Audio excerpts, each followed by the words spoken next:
Salam kanalımızın değerli izleyiciler, bu gündən sizə daxili kredit, asfalt, gördüyünüz kimi, küçə, asfalt, ilkin ödəniş 30.000 manat, ayda 700, ümumi 65.000, gəl zəhmət olun. Asfaltdan keçdik, mani həyəti gördüyünüz kimi, yerdən 3 qaş kürsülü, diləncinin dibində gözəl dəhliz. Burada bir tane rəhbərin verişini var. Yani ilk ödəniş 30.000 manat verir, ayda 700, ümumi 65.000.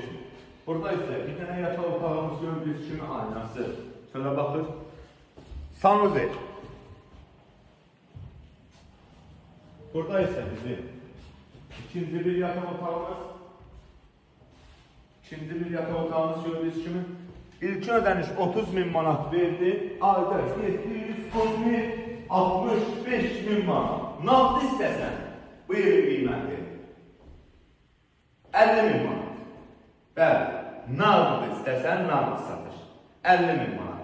Kreditlə 30.000, ayda 700, ümumi 65.000. Yerləşmə yeri Xırdalan şəhəri 596 marşrutundan 10 metr məsafədə. Bəli, aynası açıq, gözəl fikri, asfalt yolun üstündə marşrutdan 50 metr, ilk ödəniş 30.000, ayda 700, ümumi 65.000.